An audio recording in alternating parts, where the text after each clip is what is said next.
Oh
yeah. Welcome into the PHNX Rising post-game podcast.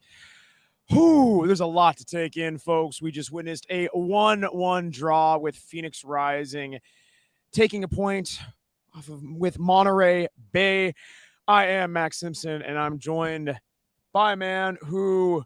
Man, he just kind of weathered the storm down there. Kept us waiting a bit during postgame, but he's here now, Mr. Owen Evans. Blames me for that one. It's not my fault if people. It's not my fault that Kevon Lambert decided to go around and say hi to everybody. He's a nice guy. Yeah, I saw him. He was dapping up the kids, the youths, as they say. He came and did the postgame topless with us because he'd already handed these away. Listen, after you score a goal like that where you just tower over someone, and a much better job than I just did, you can do a postgame shirtless. It don't matter. So.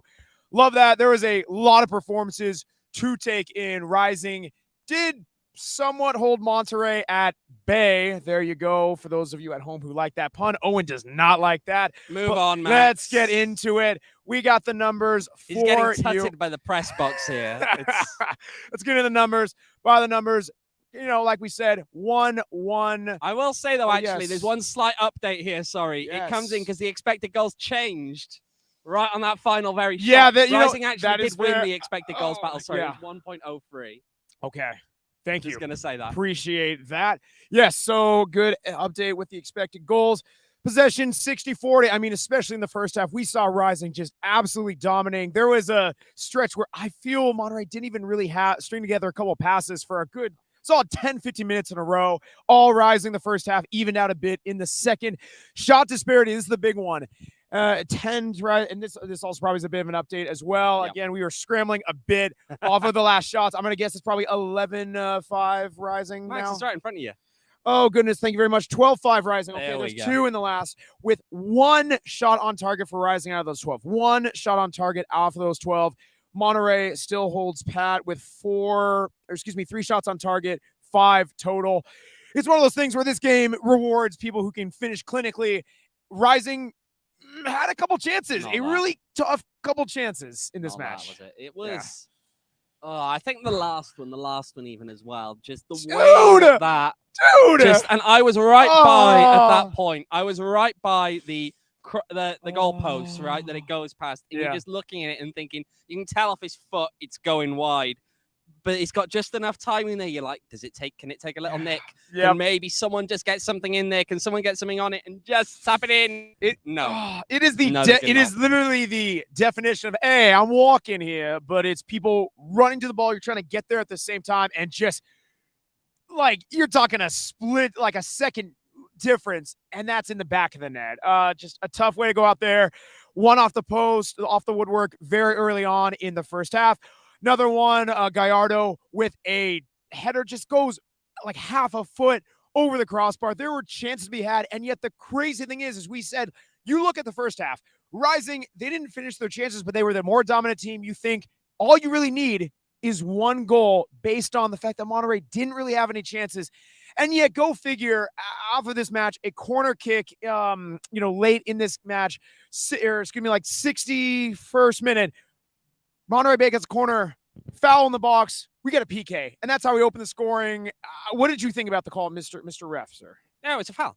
I mean, look, when you are a defender, you cannot expect that if you're going to put arms around someone like that, have that kind of physical contact on them. And yes, is it possibly not called if he doesn't go into his own player? Yes. But what helps initiate that contact? The fact that Fuenmayor has got far too much on him. That's the problem. Fuenmayor, just looking at the replays, looks as though he has just got far too much on the Monterey Bay player there. When you do that, you're just giving the referee an excuse to point to the spot. If you don't put your arms on like that, you don't put the referee in a position they can call it. I don't have any sympathy. I just really don't have any sympathy for that one. It was a needless contact that, to be honest, was probably a bit excessive. And referee points to the spot. Hey, what can you do? What can you do? He gave him a nice "how you doing, how you been, it's been a while." So here's the thing with that PK. There is an interesting update that Alex Dixon coming into this match. Was it not 5 shots and 5 goals? 6 if you count the Open Cup. Yes. Okay, there we go. 6 and 6, yeah. He did have 2 shots in this match. One of them did not find the back of the net. However, the penalty sure did. He opens up the scoring. And then, like we mentioned, Rising put the foot on the gas. Couple really nice chance that almost gets tapped in. And then ensuing corner immediately afterwards, 67th minute. Who else? The captain, El Capitan, Kevon Lambert, towering header, equalizes the match. And at that point, it's just an all-out sprint with everything else that happened. We're still trying to catch our breath. That last second possible game clincher that we reckon with. But just, there's so much to take in from this match. Where do you think was the difference why Rising got a point, and I would say not the 3 points? Not clinical enough. Okay. It's as simple as that. I mean, look, you don't get the stats again. It's 12 shots, 1 on target. You can't play a game in the way that Phoenix Rising did, right? And have some chances that were actually not too bad chances, which given that just how deep Monterey Bay sat and Juan actually said in the post game, yes, he's expecting Monterey Bay to sit deep. You weren't expecting to sit quite that deep. Yeah. You get some of those chances, you have to take them. You have to bury them. If you are not forcing the goalkeeper, look, again, 1 on target. 1 on target hits the back of the net. Keeper didn't make a save. Yeah. Why are you not challenging him? Yeah.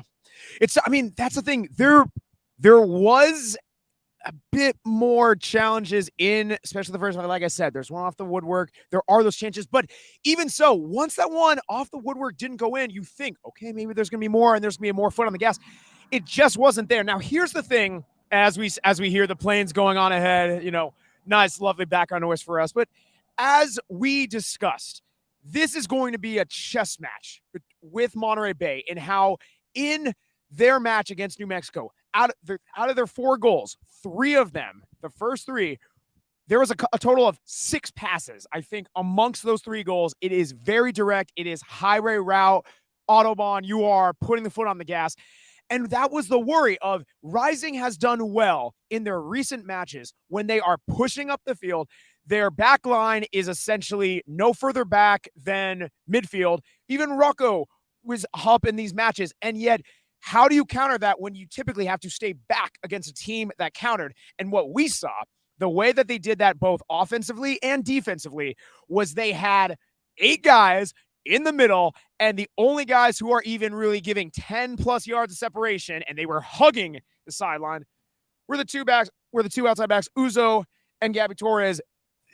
And that's just something where, my word, it was a decision that was made, but we saw there was a bit of success, and that's kind of how it led to some chances. Right, and it was also, there's another factor to it as well, and this is what Kev was speaking about in the post-game, that there's also an element of them making sure to drop quickly, paying attention, being disciplined in those moments as well, and knowing when they have to drop, and perhaps even sometimes preemptively doing so.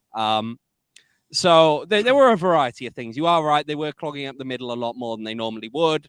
But again, I think as well that it was successful in many ways. That it's telling the fact that ultimately Rising only conceded from a penalty kick. Yeah.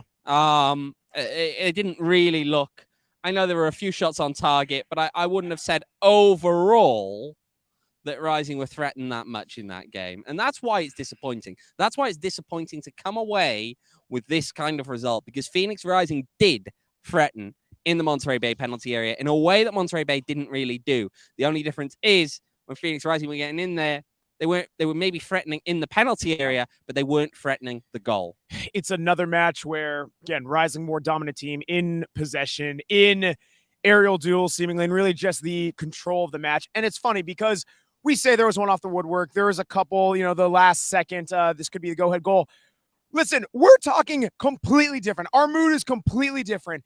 If Rocco Rios Novo doesn't make what a save. I really don't even know what more to say, where that man reaches back and it's just on a tightrope, hanging seamlessly in midair, not only just to save it, but to somehow parry it out of the box even slightly.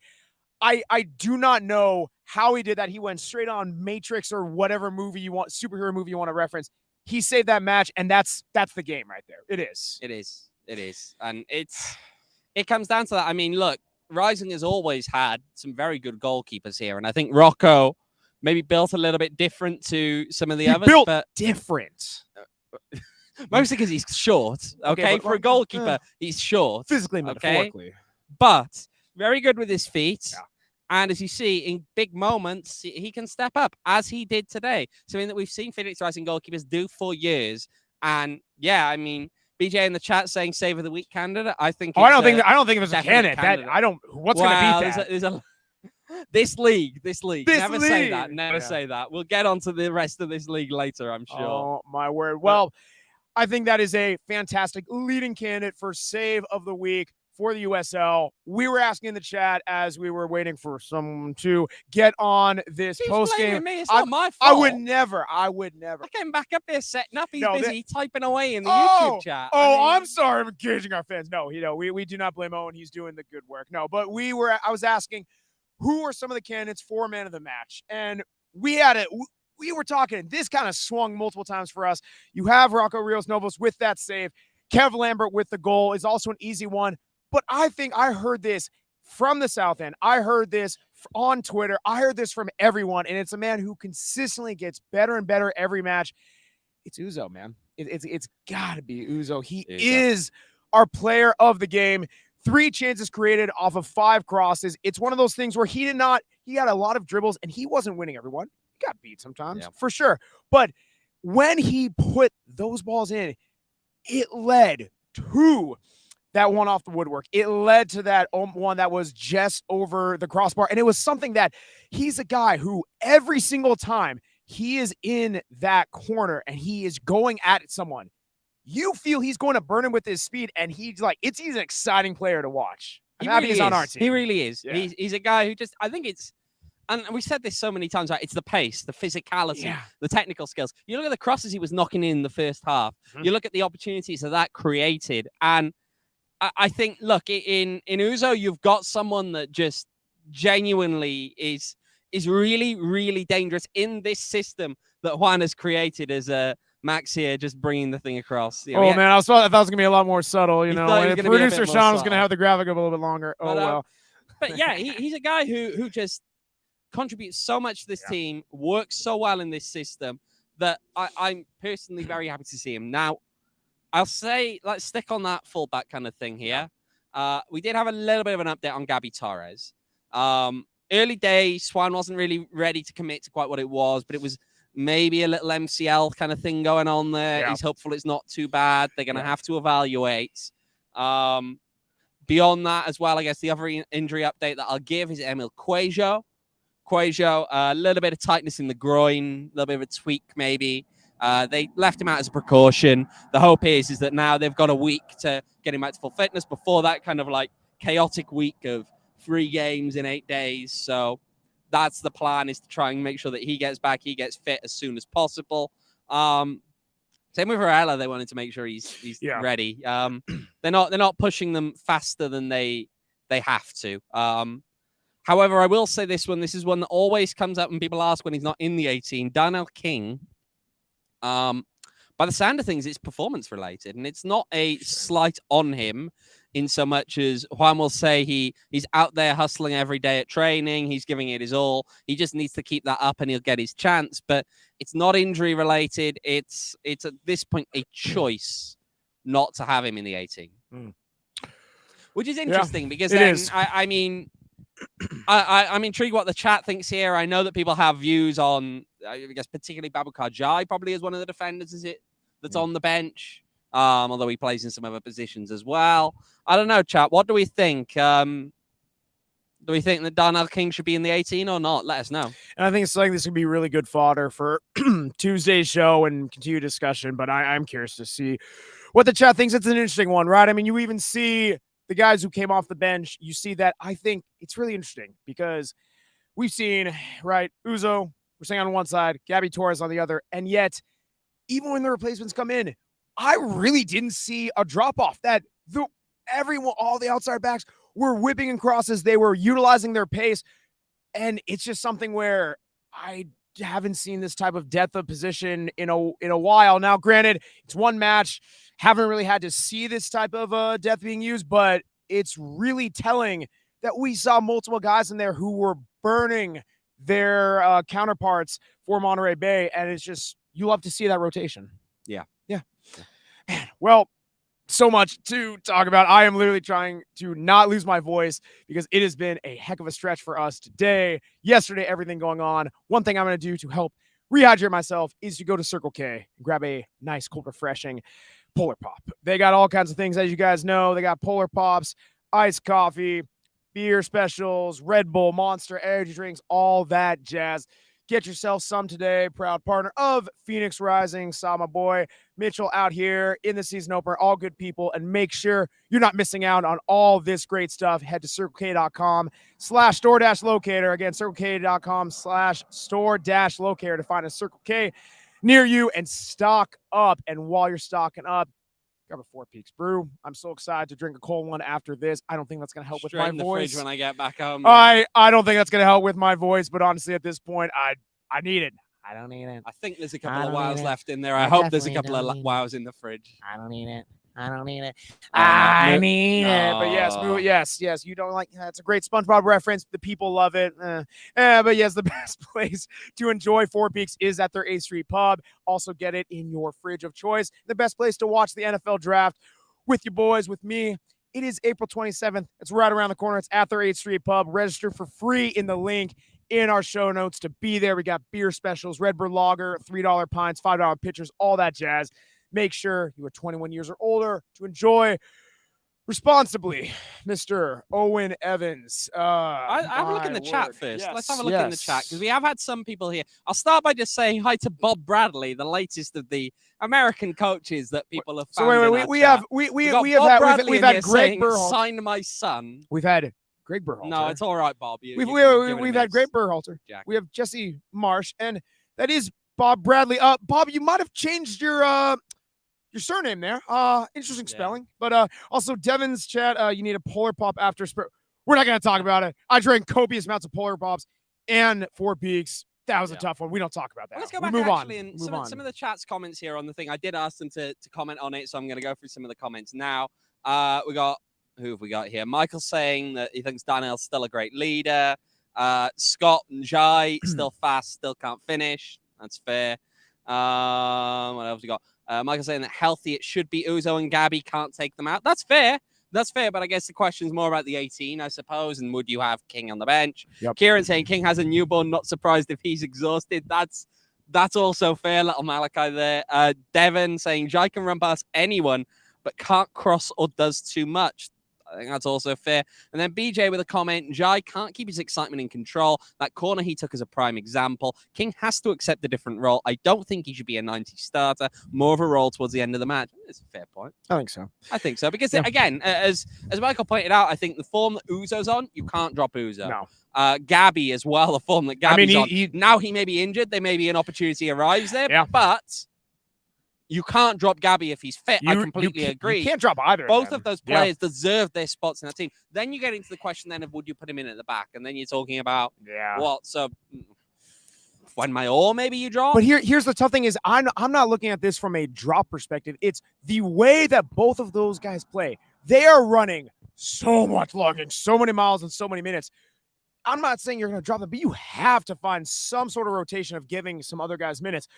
Whether it is Njai, whether it is Darnell King, whoever that is, you have to kind of have that plan. And I'm not sure if we saw a bit of it tonight of maybe that could be the answer. Maybe it's not. Definitely the people who got brought on have their shortcomings, but I like that the pace continued, but no one's going to match that type of crossing finishing ability that we see from Uzo and Gabby. Absolutely not. Absolutely not. There's a reason that they were starting this game.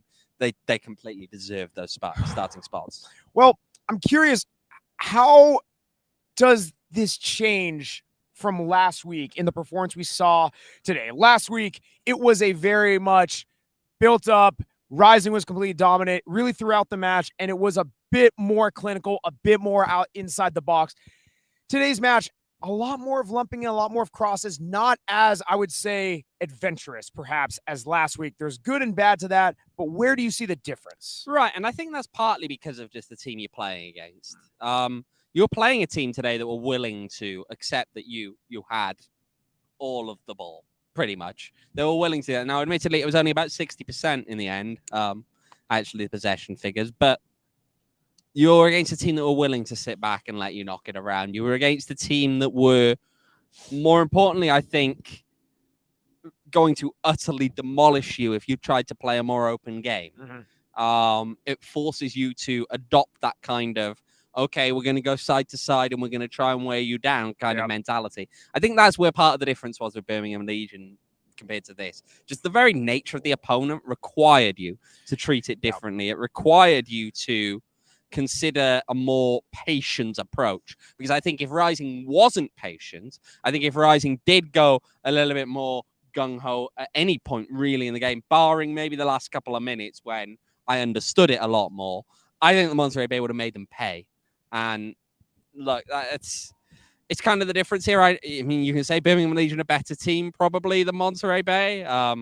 Results tonight, and we'll get onto those later, may disagree with you. But it's a tough one. It's a tough one. I think that they set up and the plan wasn't necessarily wrong today. I just think that it just wasn't clinical enough. And that's kind of where it was. I mean, Rising maybe going to be more clinical in against Birmingham, but at the same time did put more of those aerial balls away. Yeah, and I think, like, to your point, this is just a different opponent that they faced all season. Haven't quite seen this. Maybe in some sort of ways, Loyal has a bit of that clinical in that fast break kind of counterattacking opportunity, but even them, not really the same level as Monterey Bay has we've seen in the past. So I do get that hesitancy, but it is something we have seen where even when they are winning these games, even when they're eking out points, it's something that it is something to look on. We keep on seeing this team improve match over match. And I genuinely think even in today, there are a lot of good things to take away, but that is the one thing of there has to be that clinical finishing, and that has been nagging a bit. Yeah, it does. It has been that. That's been the problem. And and it kind of came into something where, look, when I asked about Darnell and asked about why he's being left at the 18, I mean, one was quite clear. He said, okay, I'm going to speculate now. I will be clear on this. When he mentioned multiple players, the way that he left Arteaga at the end when he was saying about different guys fighting for their positions, and he mentioned guys who realistically aren't fighting for their positions. Kevon Lambert is not going to be dropped.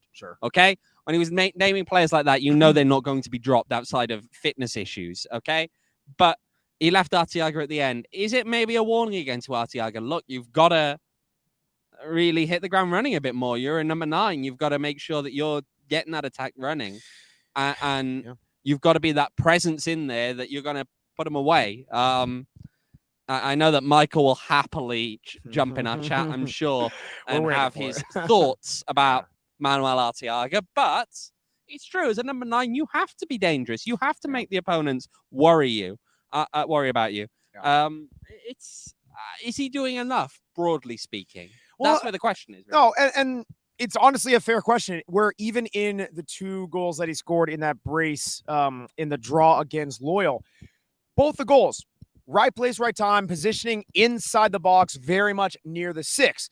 We have seen that whether it's a ball played in over the top, whether it's a ball that he receives outside the 18 and dribbling in, he has had the ball wriggle away a bit, and just he doesn't have, from what we've seen, that I'm going at a goalie or defender one-on-one, I'm going to be able to win that, get a shot. That's just not his game. He is a guy who I'm going to be a poacher, a position myself around the box. And I'm not saying that's an insult. That is a good type of striker to have.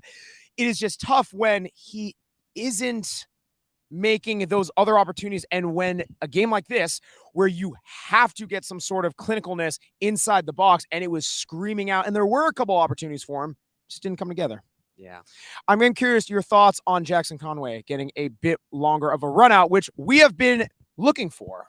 We have been. It's still tough, though. I find it tough on a forward sometimes coming off the bench. That's not an easy position to be in. I mean, and he's not necessarily a quick forward, which quick forwards I find tend to sometimes have a little bit of an advantage off the bench. That's not a knock on him. He's got his playing style. Yeah. Look, I feel as though unless we see maybe a little bit more from Manuel Arteaga, I would be leaning towards saying that maybe we should see Jackson Conway starting a game at some point in the near future. I mean, he needs more of a goal for confidence. BJ says in the chat, yeah, I think that's fair. Yeah, I think that's fair. It's interesting, right? Because we are now seeing through a good handful of matches through the season how we are seeing those guys who we know they're undroppable. We are now seeing people who can come in, those rotation guys, and still figuring out there. It's something where I think there is a bit of give and take, finding the right guys to get in place. And I think to your point, even though he has started these matches, I don't think there's a downside. Right. No. To letting me, hey, Jackson, take this spot, see if you can keep it. Yeah. I think there's an opportunity there. Okay. We got Bob Bradley again saying about how he's a former Premier League. He's Premier. Thank you, Bob. Appreciate it. Yeah, nice cup of tea. Got nice little moths here, by the way, in case anyone's catching them going across the face of the camera. Our lights are attracting them. Lights are attracting them. Lights were attracting me last night when we were hanging out with OGs at Buds-a-Palooza. Oh man, love the time there. Rocking our co-branded merch. Such a fun time with everyone there. Just great food, great everything like that. I got to meet Mitch as well from DNVR Rapids. Yes, you did. Yeah, and I gave him some stick about MLS because what was the question you asked him? Something about their Open Cup match coming up. Their Open Cup. Is he looking forward to losing to a League One team? Yeah. Oh, yes. And and what was his answer? Well, he didn't rule it out, did he? No, he did not. No, he did not. No, but we had a great time there. Mitch, on the real. Shout out. Here, by the way, just saying. Sorry. Oh, carry on. I was going to say, Mitch, thank you for coming down and helping us out.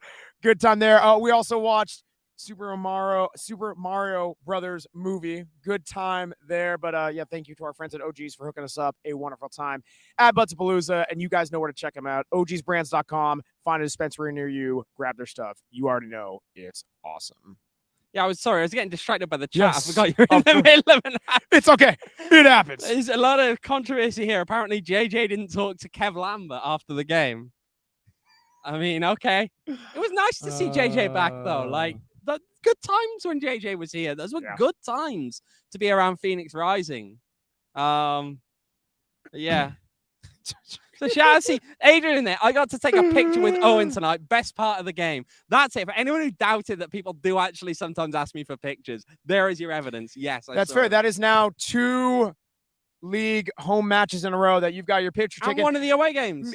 There you go. Meanwhile, this is the 2nd match in a row where people have asked me, Max, that's a tough result. You're going to take some OGs after the game. So consistency there. Love that for you. Love that for me. They know you love the partnerships. Oh, they do. And speaking of partnerships, got to shout out our friends at Valley Tap Room. You guys know doing their trivia on Tuesdays, all that good stuff, the nice patio, the nice beer selection, all that stuff. We are looking to work with our man Donald out there on some cool Rising content. So stay tuned for that. But as always, our friends on the East Valley, check it out over on the 202 and Gilbert Road. They got all of the great stuff on there. So please go get a Danny Trejo beer or whatnot. Do what you need to, whatnot, but have a good time. Tell Donald we sent you, and next time Owen will buy you a beer. Owen, should we go around the USL? Yeah, well, before we go around the USL, I did want to make sure we already talked about a couple stand-up performers from this match. We had our man of the match, Uzo. We had Kevon Lambert. We have Rocco. And chat, let me hear from you as well. Anyone else we should give our props to who stood out this match? Ooh. While you're Good thinking, I'm going to shout out one, Daniel Crutzen.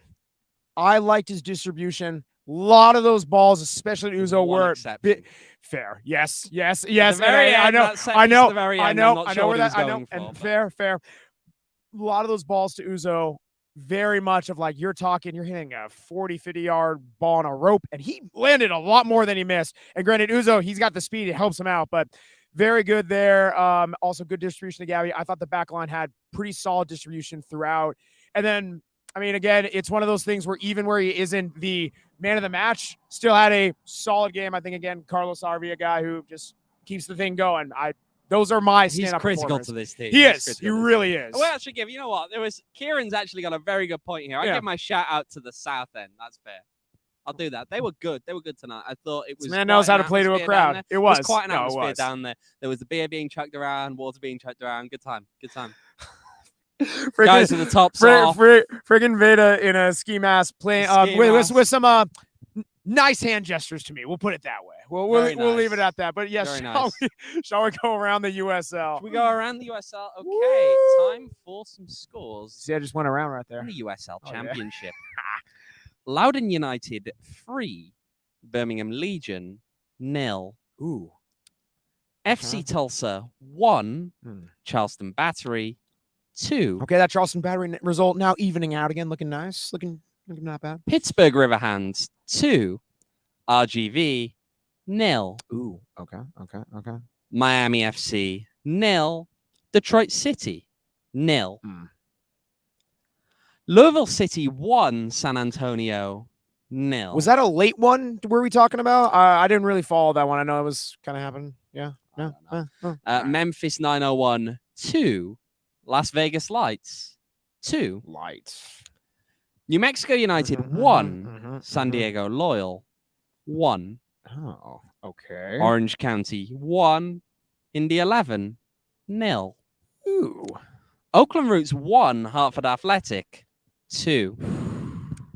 And Sacramento Republic 4, Colorado Springs Switchbacks 0. And I know we talked about it because this is our post-game show, but the one you technically didn't read was Phoenix Rising 1, Monterey Bay 1. Everyone knows that score, and do you know why I have to say it? Is because if you listen to our Thursday show, what did I say is the result?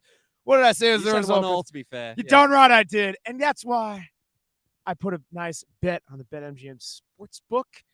Just draw. I got a plus 290, baby. On the draw, nice. Winning that money. Just want to throw that out there. There you go. Beers on Max. Big spender here. Big winner. Take my suggestions to the bank. That's what I'm saying. Yeah. But yes, any of the kind of how's that reverberate in the table of where Rising sits at now? Good question. So how are we setting the table right now? While I'm pulling that table up, I will say to you that actually you made the question about Louisville was a goal late. No, it was actually in the 23rd minute. So it wasn't.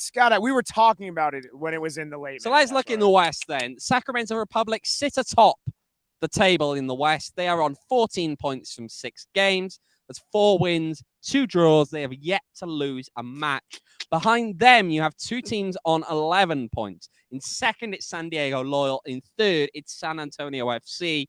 Right behind them, Colorado Springs Switchbacks, 10 points off of the 6 games, but they've got a goal difference of -2. Result like tonight, surely not going to help that one. Yep. Monterey Bay now sitting in 5th, 8 points. Nice even 2-2-2 over their 6 games. Oakland Roots and El Paso Locomotive both on 7 points. RGV, Orange County on 6. Phoenix Rising also on 6, but Rising having played a game less than Orange County. And then New Mexico on 4. Las Vegas Lights propping up the table. They've played 4 games. They've drawn 4 games. Las Vegas Lights, unbeaten, at least. Oh, gosh. I mean, it's like the light switch is kind of just like, it's really hard to get it stuck in the middle of that light switch. The lights are on, but the winds aren't coming home. I was wondering, I saw where that was going. I like that. It's interesting because if Rising were to win this match, this is how tight it is. Right now in 10th in the table, they would have been 5th with a win. It is that tight. And granted, they do have a game in hand compared to a lot of other teams. But I mean, that just shows that we were talking to some of our counterparts here, and they were saying, like, right, it does make sense how we value these points. Even if it's a draw, it helps, it builds momentum. And again, like we said over previous results, it's way too early in the season to panic or worry about anything because there are still so many matches left. The team is improving. But you do have to wonder if these matches that should be wins, when you look at everything in a whole, turn out as draws. Will that bite this club towards the season's end? There's so much. Wise, yes, I'm not worried about. I don't think I'm not worried about making. Yeah, if playoffs. it comes down to them finishing 8th or 9th, then there are much bigger problems. Right. To me, the issue there comes down to: is it the difference maybe between 4th and 5th? Is it the difference between hosting that first playoff game or going on the road? Even above that, though, I mean, when you get into that top 4, every spot matters because it changes the complexities of who you may host at home, who you may have to travel away to, how difficult that run is to the final from there.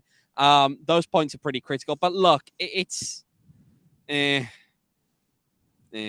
mean, to give you, if I'm reading this correctly with my eyes absolutely straining, everyone in the Western Conference, if you can go back real quick to that tab, my guy, everyone in the Western Conference is on a goal differential.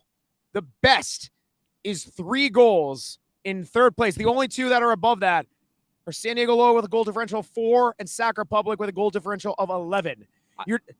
I just need, one little thing to actually interject with here. And BJ's correct. Memphis at the moment are currently in a weather delay, so that game is not final. Oh. So hang on a minute. What time zone is Memphis? What time are they getting set to restart? I think that's Eastern. Is that Eastern? They Eastern? No, they're Central. So they're going to restart that game at 1 a.m. That's dedication. That's dedication. I was wondering, like, it's been so late, surely they wouldn't. But no, they're right. It says up here, according to the 328th minute. 328th minute. You know what I'm talking about? We don't need no stoppage time. We don't need no extra time. 328th minute. That's a doozy. What? That's insane. What? Okay. Hi. Well, it's 2-2 as it stands, and that's the table as it stands. So, yeah. Well, we're trying to stand ourselves as we go through this. Want to thank our diehards who are in the chat. We're chatting with us, already talking about people getting some merch. Talked to Kieran earlier. He said that he was wearing this nice Rising shirt at Costco. Nicely had a conversation with a nice lady there, and he's like, "Oh yeah, Phoenix Rising. Boom, here's the shirt. Boom, playing here at the stadium. Gotta love that. Get your merch. Become a diehard at phnxlocker.com. Appreciate you guys who have already done so. If you're interested, go do it there. Anything else, my friend? My voice. I am losing my voice, so we not too much, please. No. Lovely. Short and sweet. That's how we like it. Well, appreciate you guys following us here at PHNX__Rising because double the underscore. Double the fun. Freaking love it. You can follow me on Twitter at Max David Simpson. You can follow him on Twitter at OJ Evans 18. You can follow producer Sean at Sean_DePaz. You haven't seen him on screen once, so whatever. But I'm giving him the nice follow. He's peace signing us. He's there. He's peace signing us. You can't see him, but he's there in our system right now. But hey, thank you guys, everyone. Like we said, follow us on Twitter. Stay tuned for pre-game coverage, in-game stuff, post-game shows, everything like that. We did a lot of tailgating content. You already know we're going to be back this week, Tuesday at 6 p.m. We'll catch you then. But until then, peace.